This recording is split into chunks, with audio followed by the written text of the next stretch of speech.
Capítulo 8. Naqueles dias, outra vez reuniu-se uma grande multidão.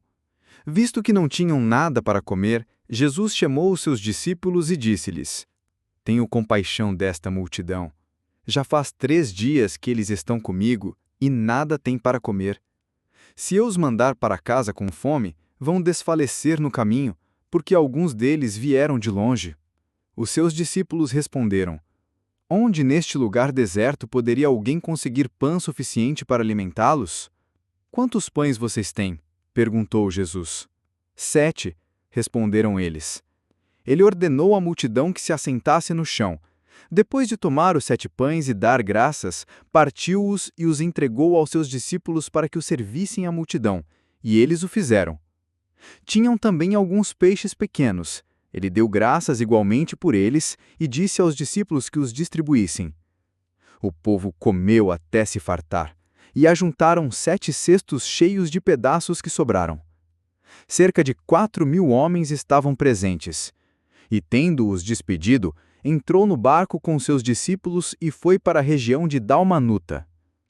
Os fariseus vieram e começaram a interrogar Jesus. Para pô-lo à prova, pediram-lhe um sinal do céu. Ele suspirou profundamente e disse: Por que esta geração pede um sinal miraculoso? Eu lhes afirmo que nenhum sinal lhe será dado.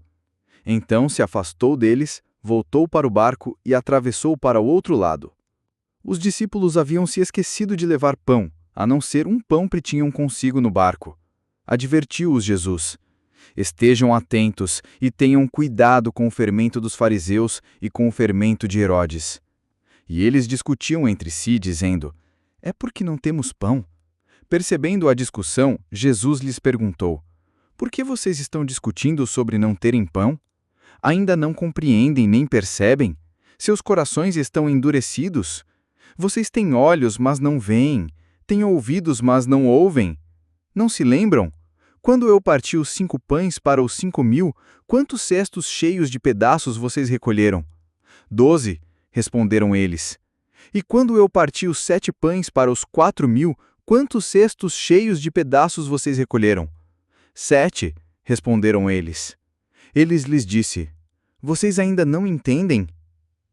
Eles foram para Betsaida e algumas pessoas trouxeram um cego a Jesus, suplicando-lhe que o tocasse. Ele tomou o cego pela mão e o levou para fora do povoado. Depois de cuspir nos olhos do homem e impor-lhe as mãos, Jesus perguntou: Você está vendo alguma coisa?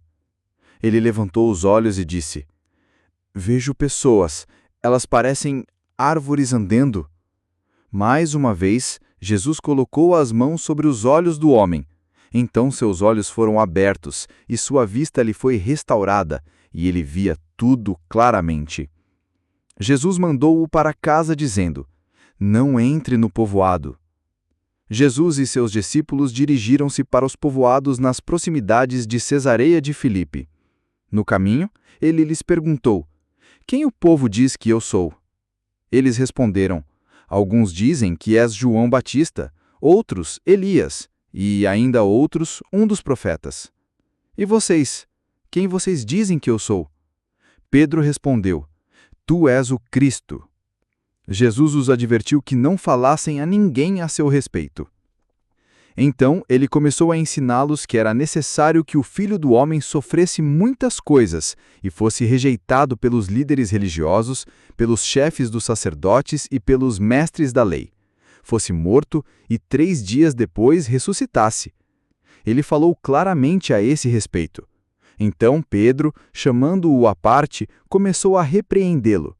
Jesus, porém, voltou-se, olhou para os seus discípulos e repreendeu Pedro, dizendo: Para trás de mim, Satanás! Você não pensa nas coisas de Deus, mas nas dos homens. Então ele chamou a multidão e os discípulos e disse: Se alguém quiser me acompanhar, negue-se a si mesmo, tome a sua cruz e siga-me. Pois quem quiser salvar a sua vida, perderá. Mas quem perder a vida por minha causa e pelo Evangelho, salvará. Pois que adianta o homem ganhar o mundo inteiro e perder a sua alma? Ou o que o homem poderia dar em troca da sua alma?